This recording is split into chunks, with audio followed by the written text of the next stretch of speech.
નમસ્કાર, હું છું રોનક સર સાંભળ. સ્વાગત છે ધ ડ્રીમલેન્ડ સ્કૂલના ઓનલાઈન ક્લાસમાં. આપણે ધોરણ 9 પાઠ 8 ભણી રહ્યા છીએ, ભારતના બંધારણનું ઘડતર અને લક્ષણો. અત્યારે લેક્ચર નંબર 3 હાલે છે. આની પહેલાંના 2 લેક્ચરમાં જેટલું જોયું એટલું એકવાર રિવિઝન કરી જાય.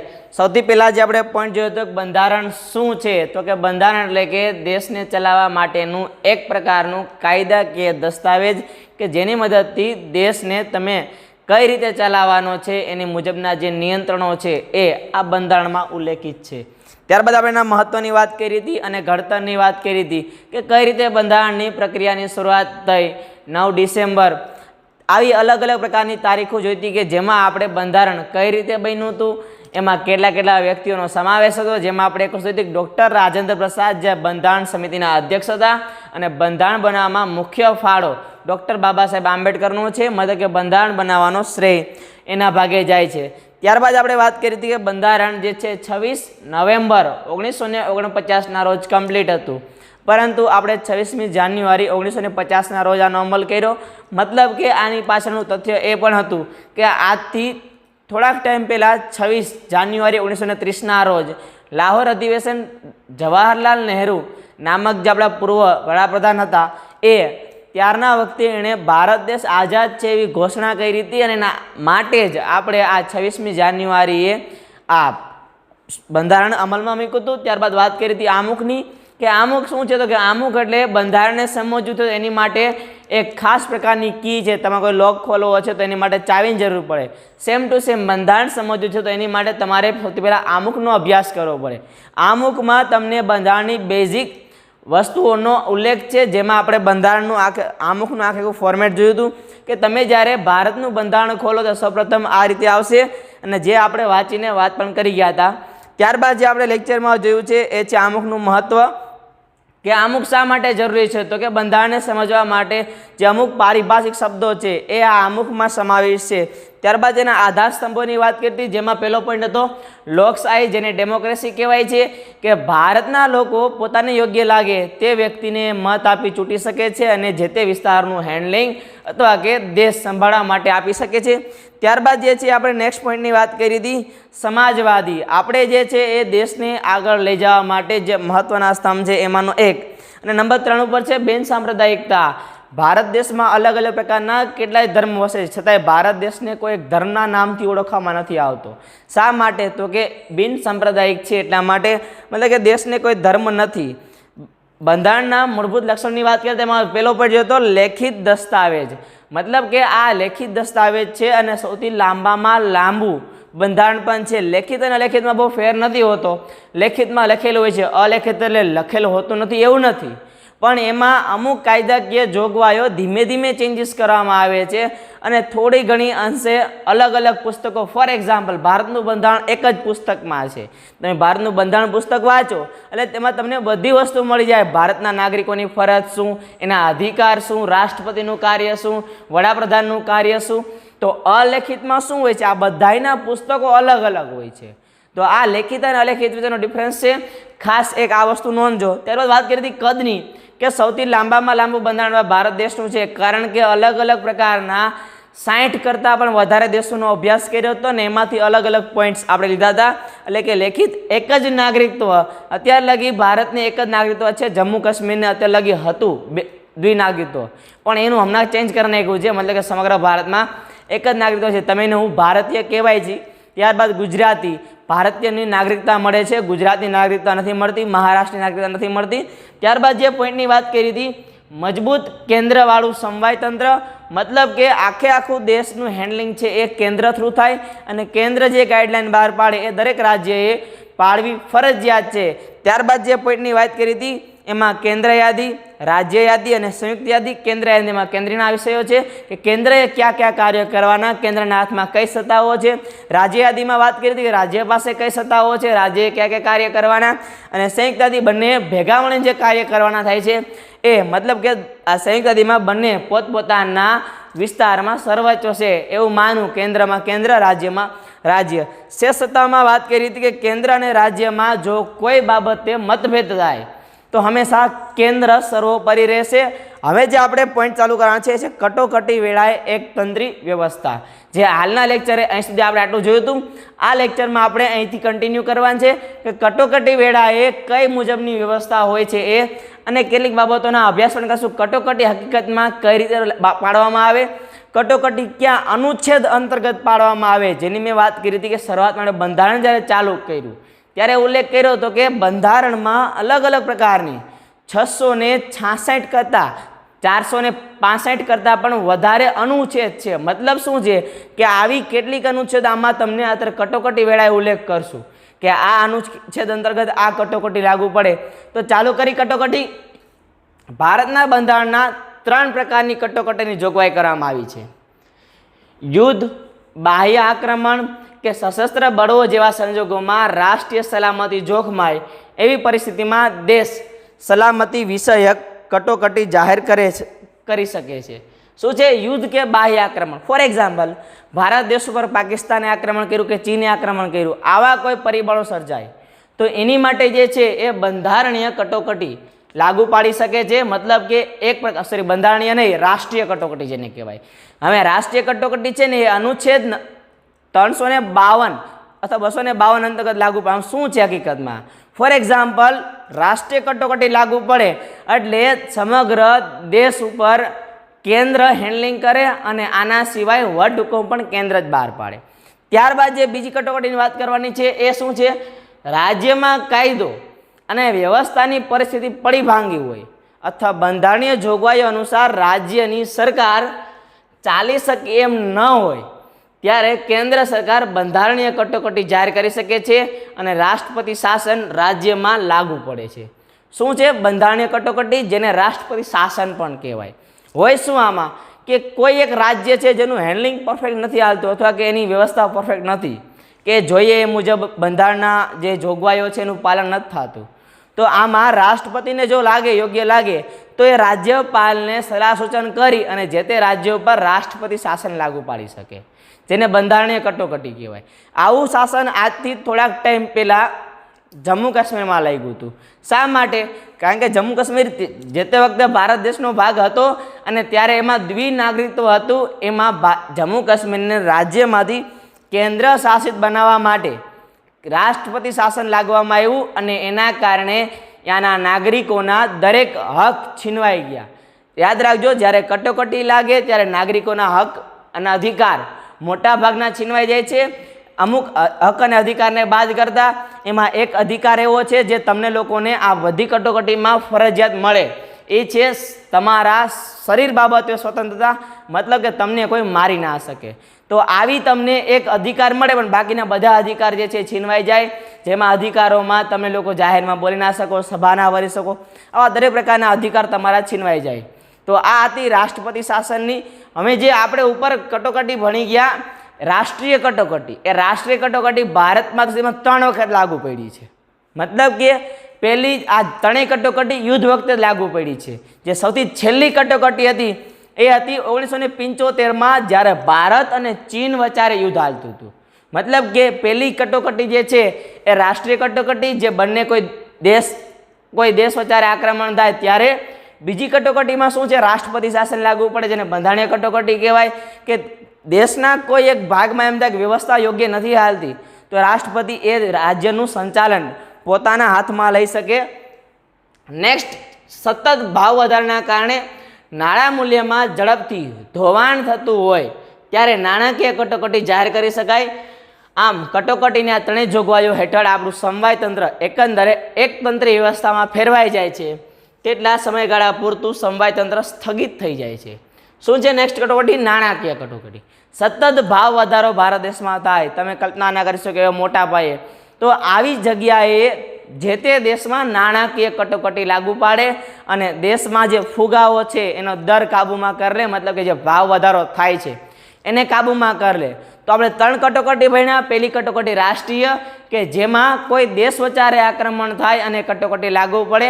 બીજી કટોકટી ભણ્યા બંધારણીય જેને રાષ્ટ્રપતિ કટોકટી પણ કહેવાય, રાષ્ટ્રપતિ શાસન લાગુ પડે। એમાં શું હોય, દેશના કોઈ એક રાજ્યમાં કટોકટી લાગુ પાડી શકે છે। ત્યારબાદ કટોકટી ત્રીજી ભણ્યા નાણાકીય કટોકટી। અત્યાર સુધીમાં ભારતમાં નાણાકીય કટોકટી લાગી જ નથી। બંધારણીય કટોકટી લાગેલી છે, રાષ્ટ્રીય કટોકટી લાગેલી છે, પણ નાણાકીય કટોકટી અત્યાર સુધીમાં જે છે એ ભારત દેશમાં લાગેલી નથી। ત્યારબાદ વાત કરવાની છે દ્વિગૃહી પ્રથા। સૌથી પહેલાં વાત કરી, તમે લોકો ધોરણ 6, 7, 8માં ભણી ગયા છો, નથી ભણ્યા તો આજ ઉલ્લેખ કરી દે ભેગો। ભારતમાં રાજ્ય અને કેન્દ્ર મતલબ કે દેશ અને રાજ્ય આવા બે સરકારો હોય છે। ફોર એક્ઝામ્પલ હું એમ કહું, ગુજરાત રાજ્યનું સંચાલન કોણ કરે? તો કે ગુજરાતના મુખ્યમંત્રી વિજયભાઈ રૂપાણી। તો આખા ભારત દેશનું સંચાલન કોણ કરે? તો કે વડાપ્રધાન નરેન્દ્રભાઈ મોદી। તો આ બે વ્યક્તિ છે, ગુજરાતનું સંચાલન વિજયભાઈ રૂપાણી કરે અને દેશનું સંચાલન નરેન્દ્રભાઈ મોદી કરે। તો બે વસ્તુમાં જોવામાં આવે તો સૌથી મોટી વ્યક્તિ છે નરેન્દ્રભાઈ મોદી કહેવાય, ત્યારબાદ વિજયભાઈ રૂપાણી કહેવાય। દ્વિગૃહી પ્રથામાં આપણે કરવાની જે વસ્તુ છે, ફોર એક્ઝામ્પલ તમે લોકો ધોરણ 6 ભણી ગયા છો, આનું ફોર્મેટ આખું શું છે કે દેશમાં લોકસભા, રાજ્યસભા અને રાષ્ટ્રપતિ આવે। શું છે યાદ રાખજો ખાસ, શું? લોકસભા, રાજ્યસભા અને રાષ્ટ્રપતિ। તો રાજ્યમાં શું હોય? વિધાનસભા, વિધાન પરિષદ અને રાજ્યપાલ। મેં કીધું મુજબ રાજ્યનું હેન્ડલિંગ જે તે રાજ્યનો મુખ્યમંત્રી કરે તો દેશનું હેન્ડલિંગ વડાપ્રધાન કરે। દેશમાં રાષ્ટ્રપતિ હોય તો મતલબ કે રાજ્યમાં ગવર્નર ઇન સેન્સ કે રાજ્યપાલ હોય। જેમ સંસદમાં બે વસ્તુ, એક લોકસભા અને એક રાજ્યસભા હોય કેન્દ્રમાં, તો રાજ્યમાં વિધાનસભા અને વિધાન પરિષદ હોય। ફોર એક્ઝામ્પલ દેશના કોઈ નિર્ણય લેવાના છે દેશ માટેના તો લોકસભામાં લેવાય, અને રાજ્ય માટેના કોઈ નિર્ણય લેવાના છે રાજ્યએ તો એ વિધાનસભામાં લેવામાં આવે। મતલબ કે ભારત દેશ જે છે સમવાયતંત્રી આ દ્રષ્ટિએ છે કે રાજ્યને યોગ્ય લાગે નિર્ણય લઈ શકે છે, દેશને યોગ્ય લાગે નિર્ણય લઈ શકે, પણ એ નિર્ણય હોવા કેવા જોઈએ? દેશના ફાયદાકારક, દેશના વિદ્રોહ સામે ના હોવા જોઈએ। તો આ આપણે આ દ્વિગૃહી પ્રથામાં જે છે એ આ વસ્તુનો અભ્યાસ કરવાનો છે કે કઈ રીતે અલગ અલગ ગૃહો આપણા ભારત દેશમાં છે, લોકો દ્વારા ચૂંટાયેલા પ્રતિનિધિઓમાંથી બનેલી લોકસભા છે। જે વાત કરીએ આપણે લોકસભામાં જ સાચી સત્તા સ્થાપિત થયેલી છે। સંસદના બે ગૃહો છે, ઉપલું ગૃહ રાજ્યસભા, નીચલું ગૃહ લોકસભા। પ્રધાનમંડળની રચના સંસદ સભ્યોમાંથી કરવામાં આવે છે। પ્રધાનમંડળ સંસદને જવાબદાર છે। પ્રધાનમંડળ લોકસભાનો વિશ્વાસ ધરાવે ત્યાં સુધી સત્તા ઉપર રહી શકે છે। સંસદીય સરકારે સંયુક્ત જવાબદારીના સિદ્ધાંત ઉપર કામ કરે છે। પ્રધાનમંડળમાં અત્યંત મહત્વના નિર્ણયો લેવાતા હોય છે। કેન્દ્રમાં રાષ્ટ્રપતિના નામે તથા રાજ્યમાં રાજ્યપાલના એટલે કે ગવર્નરના નામે વહીવટ ચાલતો હોવા છતાં ખરેખર સત્તા કેન્દ્રમાં વડાપ્રધાનની આગેવાની હેઠળનું પ્રધાનમંડળ અને રાજ્યોમાં મુખ્ય પ્રધાનના વડપણ હેઠળનું પ્રધાનમંડળ જ વહીવટી અને કારોબારી સત્તા ભોગવે છે। રાજ્યનું પ્રધાનમંડળ રાજ્યની વિધાનસભાને જવાબદાર હોય છે। લોકસભા એ કાયમી ગૃહ નથી, તેની મુદત 5 વર્ષની હોય છે। રાજ્યસભામાં સભ્યો રાજ્યોની વિધાનસભામાં ચૂંટાઈને આવેલા ધારાસભ્યોને ચૂંટે છે, તેઓ જે તે રાજ્યનું પ્રતિનિધિત્વ કરે છે। રાજ્યસભામાં વિવિધ ક્ષેત્રના નિષ્ણાંત અનુભવી એવી 12 વ્યક્તિઓની સભ્ય તરીકે પસંદગી રાષ્ટ્રપતિ કરે છે। રાજ્યસભા એ કાયમી ગૃહ છે, તેના 1/3 સભ્યો દર 2 વર્ષે નિવૃત્ત થાય તેટલા જ સભ્યો ફરીથી ચૂંટાવાને પાત્ર છે। આમ રાજ્યસભાનો સભ્ય 6 વર્ષ સુધી સભ્યપદ ધરાવે છે। રાજ્યસભાની સત્તા પ્રમાણમાં ઓછી છે, જ્યારે લોકસભાની સત્તાઓ વિશેષ, ચડિયાતી, નિર્ણાયક અને રાજ્યસભાનું સંપૂર્ણપણે વિસર્જન થતું નથી। દ્વિગૃહી શાસન પદ્ધતિમાં આપણે જે વાત કરી એ જ છે કે દેશ બાબતે દેશના નિર્ણયો લોકસભા કરે અને રાજ્ય બાબતના નિર્ણયો જે છે એ રાજ્યસભા નહીં વિધાનસભા કરે છે। ખાસ આ પોઈન્ટ ક્લિયર કરજો। હવે ઉપલું ગૃહ જે છે એ રાજ્યસભા છે, નીચલું ગૃહ જે છે એ લોકસભા છે। હકીકત ઉપલું ગૃહ રાજ્યસભા છે પણ સત્તા સૌથી વધારે લોકસભા પાસે છે। મતલબ કે મહત્વના નિર્ણય લેવાના હોય ભારત દેશ માટે તો એ લોકસભામાં રજૂ કરવા પડે, રાજ્યસભામાં ત્યારબાદ, અને રાજ્યસભામાં જરૂર ફરજિયાત પણ નથી। બીજી વસ્તુ સેમ ટુ સેમ રાજ્ય માટે લાગુ પડે। ઉપલું ગૃહ જે છે વિધાન પરિષદ છે, નીચલું ગૃહ વિધાનસભા છે. તો રાજ્યના મહત્વના નિર્ણયો વિધાનસભામાં રજૂ કરવા ફરજિયાત છે. મતલબ કે રાજ્ય અને દેશ બાબતે આ રીતે વહેંચાયેલું છે. બીજી વસ્તુ, રાજ્યસભા કાયમી ગૃહ છે. કાયમી ઇન સેન્સ કે એક ધારું ચાલે. અને લોકસભા 5 વર્ષ માટેનું જ હોય છે કે દર 5 વર્ષે ચૂંટણી થાય એટલે એ આખું જે મંડળ છે એ ફરી જાય. અને રાજ્યસભામાં આ રીતનું ના હોય, એમાં દર 2 વર્ષે તમને લોકોને આમાં પોઈન્ટ આવે છે 1/3 ભાગના સભ્યો, કે ફોર એક્ઝામ્પલ 3માંથી એકે નિવૃત્ત થઈ જવાનું, આ રીતની સિસ્ટમ ત્યાં હોય. તો સામે એક વ્યક્તિ પાછો આવી પણ જાય, મતલબ કે જે વ્યક્તિ નીકળે છે એની સામે પાછી ફરીથી જગ્યા ભરાઈ જાય, મતલબ કે કાયમી ગૃહ છે. સેમ ટુ સેમ રાજ્યમાં લાગુ પડે. રાજ્યમાં વિધાન પરિષદ કાયમી છે, તો વિધાનસભા 5 વર્ષ માટેની જ હોય છે. યાદ રાખજો, રાજ્યસભાનો જે સભ્ય છે એને 6 વર્ષની મુદત હોય છે. રાજ્યસભા કાયમી છે, મતલબ કે એનો સભ્ય 6 વર્ષ સુધી સભ્ય રહી શકે, ભાઈ ચેન્જ થઈ જાય. જ્યારે વિધાનસભા એ 5 વર્ષની હોય છે ને સભ્ય 5 વર્ષ માટે જ હોય છે. તો આ એક ચેન્જીસ છે. ખાસ એક આ વસ્તુ જોજો. બીજો એક પોઈન્ટ કહેવાનો છે કે રાષ્ટ્રપતિ 12 વ્યક્તિઓની નિમણૂક કરે છે. આ 12 વ્યક્તિ હોય કેવા કે જે પોતાની ફિલ્ડમાં માહિર હોય. ફોર એક્ઝામ્પલ તમે ઉદાહરણ લઈ લો, સચિન તેંડુલકર એ હાલમાં આપણી રાજ્યસભાના સભ્ય છે. મતલબ કે એની પાસે જે ટેલેન્ટ છે, નોલેજ છે, એ બેઝ ઉપર એમને સીટ આપવામાં આવે. જે 12 સીટ હોય છે, જે રાજ્યસભામાં રાષ્ટ્રપતિ આ સીટોની મંજૂરી આપે છે. મતલબ કે રાષ્ટ્રપતિ જે વ્યક્તિને કહે એવા 12 વ્યક્તિ નક્કી કરે કે જે આ રાજ્યસભામાં બેસશે. તો આ હતો આપણો પોઈન્ટ કે જેમાં દ્વિગૃહ શાસન પદ્ધતિ, કે રાજ્યસભામાં જે છે એ કાયમી છે, જ્યારે લોકસભા 5 વર્ષ માટેનું હોય છે, પણ સત્તા સૌથી વધારે લોકસભા પાસે હોય છે.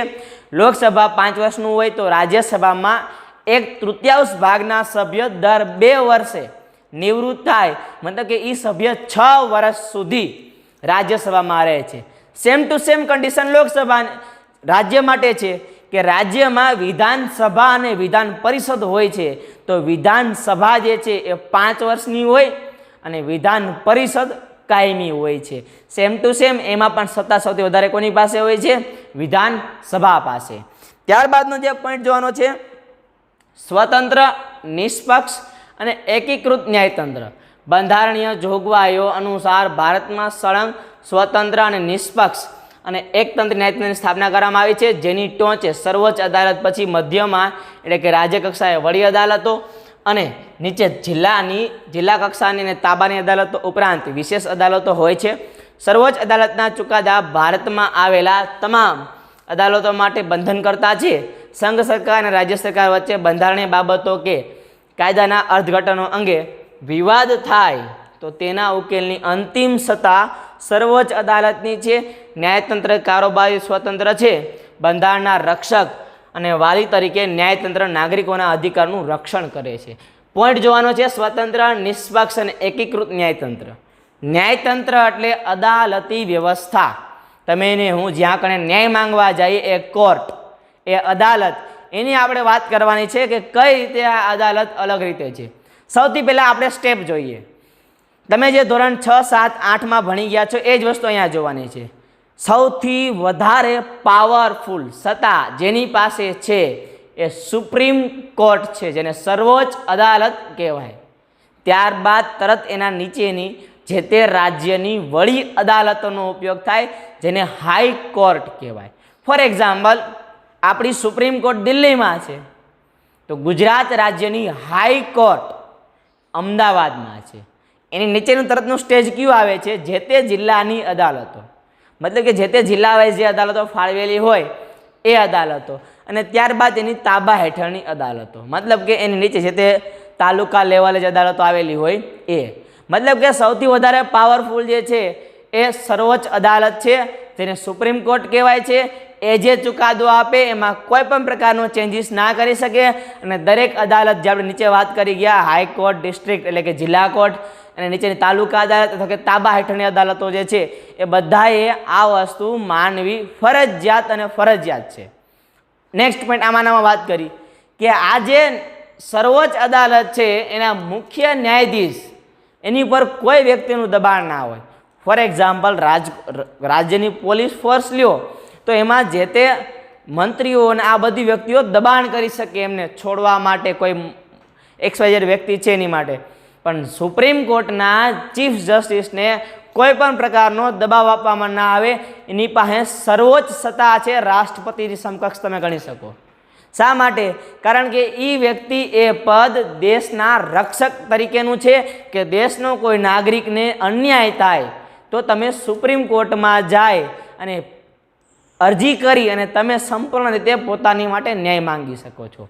આમાં જે નેક્સ્ટ પોઈન્ટની વાત કરવાની છે એ છે સંઘ અને રાજ્ય વચ્ચે કોઈ વિવાદ ઊભો થાય, કોઈ બંધારણની જે કોઈ ઉલ્લેખ બાબત છે એમાં એ લોકોને સમજવામાં પ્રશ્ન થાય તો એ બાબતોનું નિરાકરણ સુપ્રીમ કોર્ટ કરે છે, એટલે કે સર્વોચ્ચ અદાલત કરે છે. અને એ જે વસ્તુ ઠેરવે એ ફરજિયાત માનવી ફરજિયાત છે જ. ત્યારબાદ જે પોઈન્ટની વાત કરવાની છે, બંધારણમાં સુધારો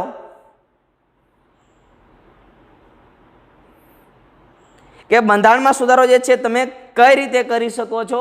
કારણ કે ભારતના નાગરિકોને અથવા કોઈ એવા કાયદા સુધારવા છે કે જે હકીકત પહેલાં જૂના થઈ ગયા છે અને હાલમાં નવાની જરૂરિયાત છે, તો એવા કાયદાના ચેન્જીસ માટે આપણે અહીં કણે જોગવાઈ પણ આપવામાં આવી છે. તો આવી જોગવાઈ અંતર્ગત તમે જે છે એ આ સુધારા કરી શકો છો. તો એમાં આપણે વાત કરી કે કઈ રીતે જે છે બંધારણના સુધારા થાય છે. ભારતીય બંધારણ અન્ય દેશોના બંધારણ કરતાં પરિવર્તનશીલ છે. સમય અને સંજોગોને આધીન બંધારણમાં ફેરફાર કરવાની જરૂર પડતી હોય છે.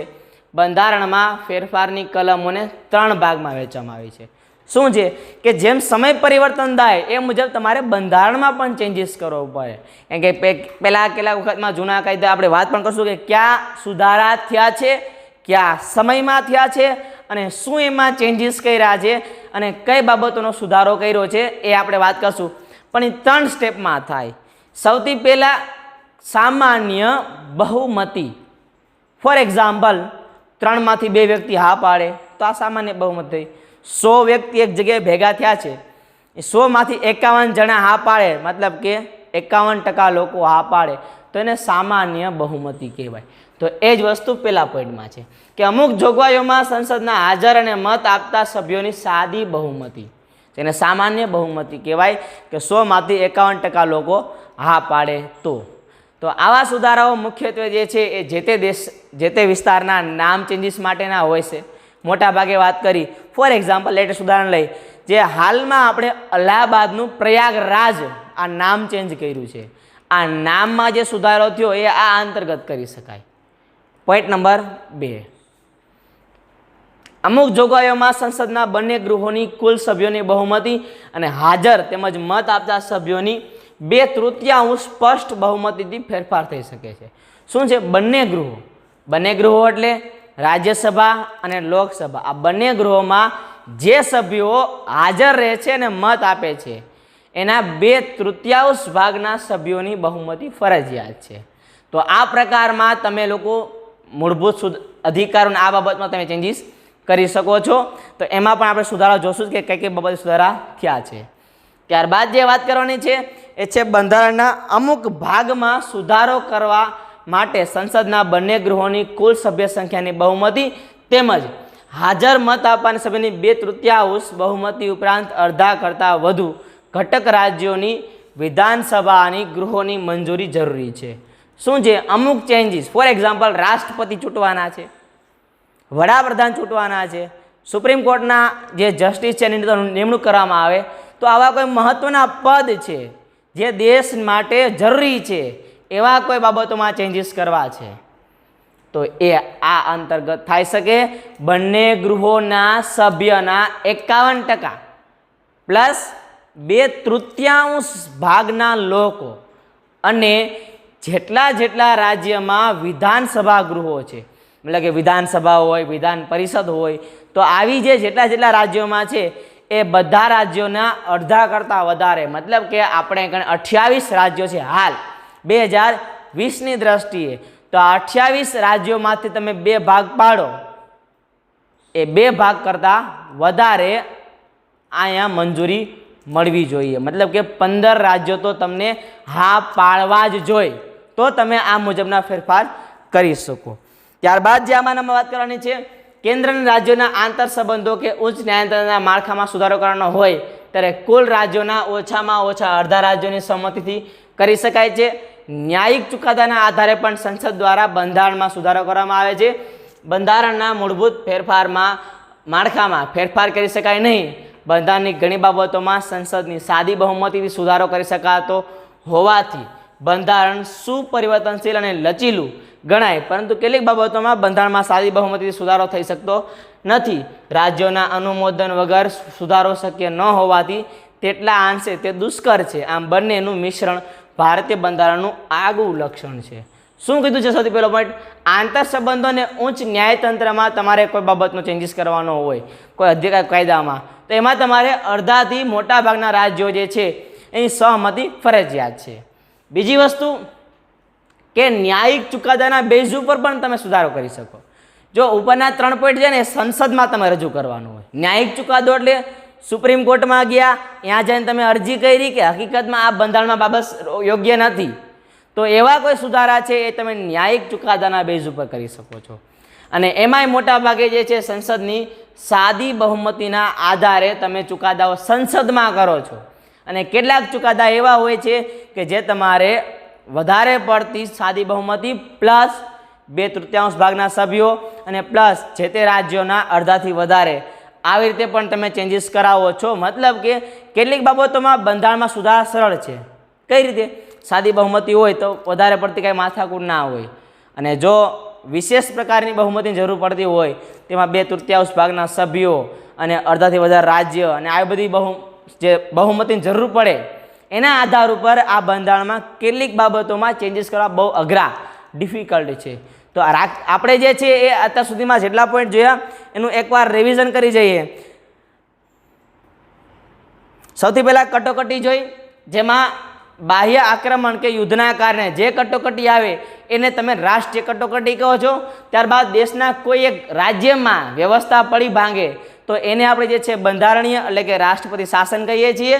ત્યારબાદ નંબર 3 ઉપર સતત ભાવાંતર થતો હોય તો એને નાણાકીય કટોકટી કહેવાય. ત્યારબાદ જે ઉલ્લેખ કર્યો હતો દ્વિગૃહી પ્રથા, કે જેમાં દેશમાં રાજ્યસભા લોકસભા હોય, જ્યારે રાજ્યમાં વિધાનસભા કે વિધાન પરિષદ હોય છે જે તે વિસ્તારનું હેન્ડલિંગ મહત્વના નિર્ણયો લે છે. મહત્વની બાબત આમાં એ કીધી હતી કે રાજ્યમાં વિધાનસભા સંપૂર્ણ સત્તા ધરાવે છે, તો દેશમાં લોકસભા સંપૂર્ણ સત્તા ધરાવે છે. આ એક ખાસ પોઈન્ટ નોટ કરવાનો છે. ત્યારબાદ જે વાત કરી હતી સ્વતંત્ર અને નિષ્પક્ષ અને એકીકૃત ન્યાયતંત્ર, કે જેમાં આપણે વાત કરી હતી કે સંસદ જે છે એ કેટલીક બાબતોમાં સુધારા કરે, પરંતુ અદાલત જે છે એ અદાલત સમગ્ર નાગરિકોના રક્ષક તરીકેનું કાર્ય કરે છે. તમને યોગ્ય લાગે ત્યારે તમે અદાલતના દરવાજા ખખડાવી શકો છો અને ન્યાયની અપીલ કરી શકો છો. મતલબ કે આમાં સર્વોચ્ચ સત્તા અદાલતમાં સુપ્રીમ કોર્ટ પાસે હોય છે, અને સુપ્રીમ કોર્ટ જે કે એ દરેક રાજ્યએ, દેશે અને નાગરિકોએ માનવું ફરજિયાત છે.